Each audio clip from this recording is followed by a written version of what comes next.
Dangerous Window. Earhook Private Limited presents Dangerous Window, written by Alladi Srinivas, narrated by R.J. Diya. అదే కిటికీ, కాని ఏదో మార్పు. కిటికీలోంచి గతంలో గదిలోకి ప్రవేశించే శీతల పవనం స్థానే వేడిగాలి. ప్రకృతి నిట్టూర్పుల ఫలితమేమో అన్నట్లుగా కిటికీలోంచి తాను తరచుగా వీక్షించే సుందర దృశ్యాలు చెదిరిపోయి కళ్లముందు కదలాడుతున్న యవనికపై గజిబిజి చిత్రాలు, భయంకర దృశ్యాలు. అర్చన మనసు మూగగా రోదిస్తోంది. కాలంపై కసి, సవ్వడి పెంచి వడి తగ్గించిన కాలంపై ఆక్రోశం. అర్చన తన జీవితపు గవాక్షం నుండి ప్రసరించే ఉషోదయ రవికిరణాల స్పర్శ కోసం ఆతృతతో ఎదురుచూస్తుంది. దానికోసం 6 మాసాలు ఆగాల్సిందేనని అర్చనకు తెలుసు. తొలి మాతృత్వపు మహదానంద ఛాయలు దరికి చేరకుండా వెంటాడుతున్న భయానక భవిష్యత్ చిత్రాన్ని అర్చన ముందు ఆవిష్కరించినది రావుగారి కుటుంబం. ఉద్యోగం వచ్చిందన్న సంతోషం ఒకవైపు, ఊరిలో ఎలా ఉండగలనో అన్న అయోమయం మరోవైపు అర్చనను ఉక్కిరిబిక్కిరి చేస్తున్న తరుణంలో ఆ ఊరిలో అడుగుపెట్టింది. ఇక ముందు ఏఎన్ఎంగా విధులు నిర్వర్తించాల్సింది ఆ ఊరిలోనే. రావుగారింట్లో 2 గదులు అర్చనకు కేటాయించారు. ఆ పెద్దింట్లో రావుగారు, వారి సతీమణి, కొడుకు మహేందర్ ఉంటున్నారు. రావుగారి కుటుంబం ఈ ఊరంతటికీ ఆదర్శం. వ్యవసాయంలో పట్టభద్రుడైన రావుగారు మాతృభూమిపై మమకారంతో ఉద్యోగాన్ని వదులుకొని ఊళ్ళోనే సొంత భూమిలో బంగారం పండిస్తున్నారు. తన శాస్త్రీయ పరిజ్ఞానంతో తోటి రైతుల తలరాతలు మార్చేస్తున్నారు. సత్యవతి ఆ ఊరి పాఠశాలలో సైన్స్ టీచర్గా పనిచేస్తుంది. వారిది అన్యోన్య దాంపత్యం. తోడు నీడగా, ఒకరికి ఒకరుగా ఇద్దరూ ఒక్కసారిగా సాగే రావుగారు సత్యవతుల కాపురాన్ని కాబోయే దంపతులకు కావ్యంగా కానుకిస్తే రాబోయే వైవాహిక జీవితంలో కలతలు రావన్నది నిజం. రావుగారు చూసిన సంబంధం అతని స్నేహితుని కొడుకైన ప్రశాంత్తో అర్చన వివాహం జరిగింది. ప్రశాంత్ ఆ ఊరికి దగ్గర్లోని పట్టణంలో టీచర్గా ఉద్యోగం చేస్తున్నాడు. అనుకున్నట్లుగానే రావుగారు మహేందర్ను మంచి కార్పొరేట్ కాలేజీలో చదివించారు. మహేందర్ తల్లిదండ్రుల కలను నిజం చేస్తూ ఎంసెట్లో మంచి ర్యాంక్తో ఉస్మానియా యూనివర్సిటీ కాలేజీలో కంప్యూటర్ సైన్స్ ఇంజనీరింగ్లో సీట్ సాధించాడు. అర్చన, ప్రశాంత్లతో సహా ఆ ఊరివారందరికీ ఉన్నట్టుండి ఆ రోజు సాయంత్రం ఓ పిడుగులాంటి వార్త. ఒక ఊరికి వెళ్లి తిరిగొస్తున్న రావుగారు సత్యవతుల స్కూటర్కి ట్రాక్టర్తో యాక్సిడెంట్. రావుగారు చిన్న చిన్న దెబ్బలతో బయటపడినప్పటికీ సత్యవతి గారికి పెద్ద దెబ్బలతో రక్తస్రావం బాగా జరిగింది. ఆమెను హైదరాబాదు రెఫర్ చేశారు. అక్కడి డాక్టర్ సత్యవతి గారిని అన్ని పరీక్షలు చేసి, ఈమెకు అధిక రక్తస్రావం వల్ల రక్తంలోని హిమోగ్లోబిన్ శాతం పడిపోయింది, రక్తం ఎక్కించాల్సి ఉంటుంది, అరేంజ్ చేసుకోండి అని అన్నాడు. రక్తం తేవడం కోసం బ్లడ్ బ్యాంకు వెళ్లడానికి ప్రశాంత్ సిద్ధమవుతుండగా మహేందర్, మమ్మీది నాది ఒకే బ్లడ్ గ్రూప్, నా రక్తం తీసుకోండి మమ్మీ కోసం, మమ్మీ బ్రతకాలి అని గాద్గదిక స్వరంలో చెప్పాడు. అలా రక్తం పంచుకు పుట్టిన కొడుకు రక్తమిస్తే కుదుటపడ్డ సత్యవతి ఆ యాక్సిడెంట్ పీడకల నుండి మెల్లమెల్లగా బయటపడ్డది.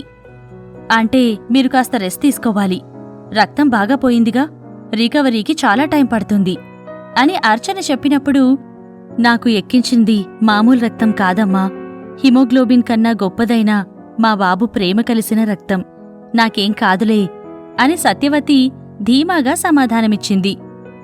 ఏవండి, మన బాబుకేం కాదు కదా, ఈ వయసులో వాని రక్తం తీశారు, బ్లడ్ బ్యాంక్ నుండి తెచ్చినా సరిపోయేది అంటూ సత్యవతి రావుగారి ముందు వాపోయింది. వ్యక్తిగత పరిశుభ్రత, ఆహారపు అలవాట్లు, చదువు విషయంలో మహేందర్తో రావుగారు చిన్నప్పటినుండి వివరంగా చర్చించేవారు. అంతేకాకుండా వాళ్ళింటి వెనుక పెరటి తోటలో ఆకులు, కూరగాయలు, జామ, దానిమ్మ, సపోటా, సీతాఫలం, మామిడి వంటి పండ్లనిచ్చే చెట్లను పెంచి తమ కుటుంబానికి సరిపోగా మిగిలినవి ఇతరులకు పంచేవారు. దొడ్లో ఉన్న ఆవులు, గేదెల పాలతో వాళ్ళింట్లో ఎల్లప్పుడూ పాడి పుష్కలం. దంపతులిద్దరూ వేకోజామునే నిద్రలేచి ధ్యానం, ప్రాణాయామం, చిన్నపాటి ఎక్సర్సైజ్ చేస్తూ వాళ్ల ఆరోగ్యాన్ని ఎప్పుడూ పదిలంగా చూసుకునేవారు.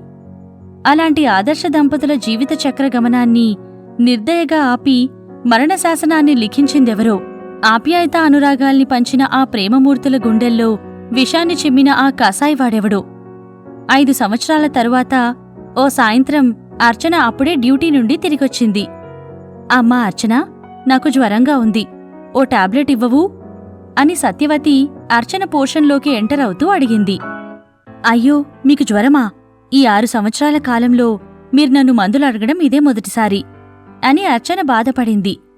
ఎన్ని మందులిచ్చినా వారం రోజులకి కూడా జ్వరం తగ్గకపోయేసరికి అర్చన రావుగారితో, ఆంటీని జగిత్యాలకు తీసుకెళ్దాం అంకుల్ అని అంది.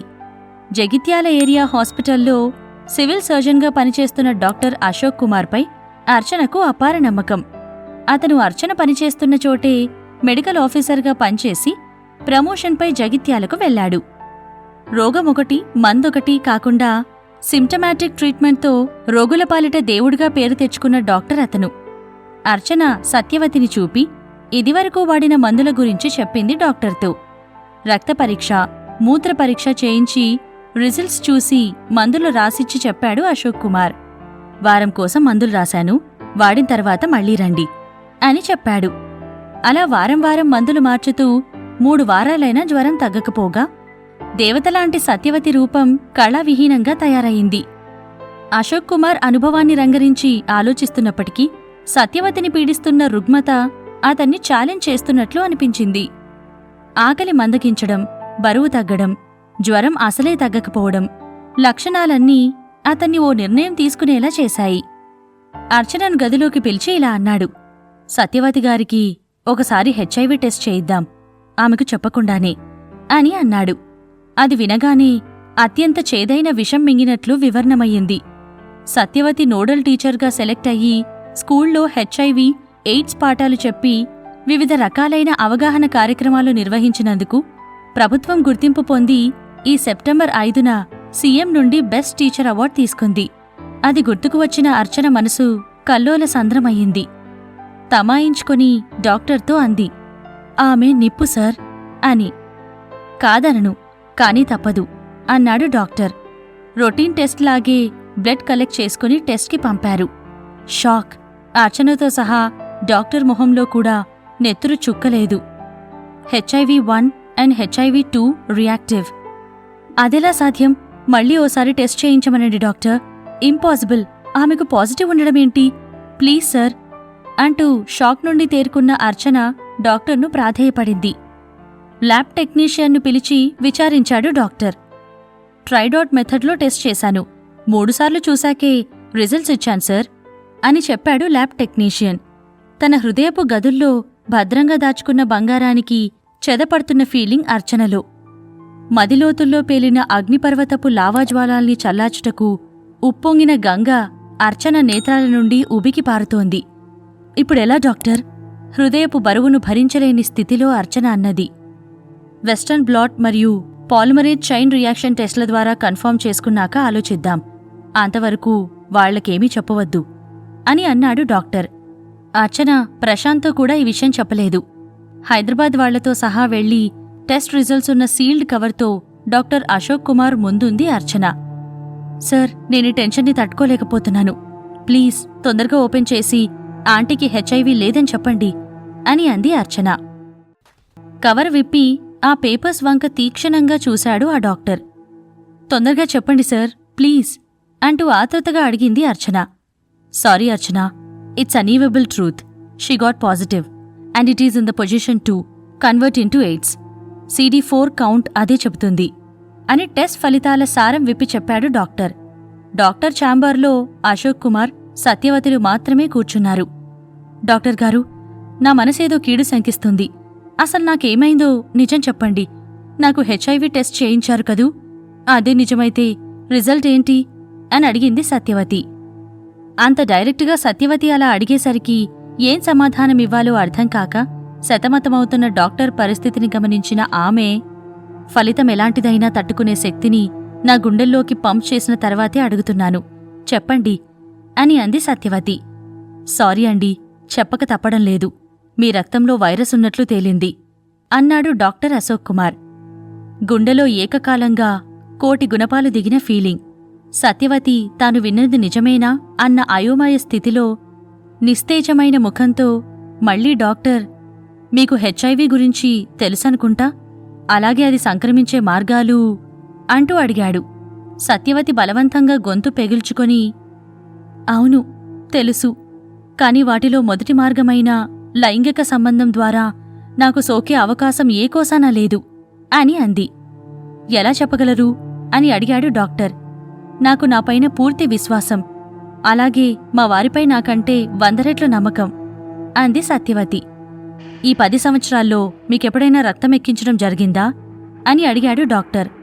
సత్యవతి ఆలోచించుకొని చెప్పింది, అవును జరిగింది. 5 సంవత్సరాల క్రితం యాక్సిడెంట్ అయినప్పుడు మా బాబు రక్తమే ఎక్కించారు అని అంది సత్యవతి. ఇప్పుడు మీ బాబు ఏం చేస్తున్నాడు అని అడిగాడు డాక్టర్. చెన్నైలో ఎంటెక్ చేస్తున్నాడు అని చెప్పింది సత్యవతి. ఒక్కసారి అతన్ని రప్పించండి, అతనితో మాట్లాడాలి అని అన్నాడు doctor. Good morning doctor, I'm Mahender. అమ్మకెలా ఉంది? ఎంత కాస్ట్లీ ట్రీట్మెంట్ అయినా పర్వాలేదు.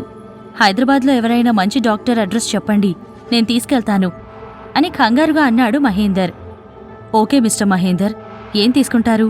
టీ, కాఫీ, కూల్ డ్రింక్స్ అని అడిగాడు డాక్టర్. థ్యాంక్యూ డాక్టర్, నాకేమీ వద్దు, మంచినీళ్ళు ఇప్పించండి చాలు అని అన్నాడు మహేందర్. నీళ్లు తాగి రిలాక్స్ అయిన తర్వాత డాక్టర్, మీరు 5 సంవత్సరాల క్రితం ఎక్కడున్నారు అని అడిగాడు. అప్పుడు హైదరాబాద్లో ఇంజనీరింగ్ చేస్తున్నాను అని చెప్పాడు మహేందర్. అడుగుతున్నానని ఏమనుకోకండి, మీరే అమ్మాయినైనా ప్రేమించారా అని అడిగాడు డాక్టర్. నో డాక్టర్, అలాంటిదేమీ లేదు అని చెప్పాడు మహేందర్. పోనీ ఏ అమ్మాయితోనైనా కలిశావా? ఐ మీన్ సెక్షువల్ కాంటాక్ట్ అని అడిగాడు డాక్టర్. లేదు డాక్టర్ అన్నాడు మహేందర్. బాగా ఆలోచించుకో, ఎప్పుడైనా ఎక్కడైనా అంటూ ఫ్రెండ్లీగా అడిగేసరికి మహేందర్ ఆలోచన వెంట సంవత్సరాల వెనక్కి వెళ్లాడు. ఒక్కసారి హైదరాబాద్ ఔట్స్కర్ట్స్లో ఓ రిసార్ట్లో మా ఫ్రెండ్ బర్త్డే సెలబ్రేషన్కి నేను అటెండ్ అయ్యాను. ఆ రోజు మాత్రం అనుకోకుండా ఓ అమ్మాయితో శారీరకంగా కలిశాను. అప్పుడు మాత్రమే, అంతే అంటూ నిజం చెప్పాడు మహేందర్. ఆమెని కలిసిన తర్వాత ఎన్ని రోజులకు మీ అమ్మకు యాక్సిడెంట్ అయిందో చెప్పగలవా? మహేందర్ కళ్లలోకి సూటిగా చూస్తూ అడిగాడు డాక్టర్. ఓ 6 ఏళ్ల తర్వాత అనుకుంటా అన్నాడు మహేందర్. అప్పుడు కాండం వాడావా అని అడిగాడు డాక్టర్.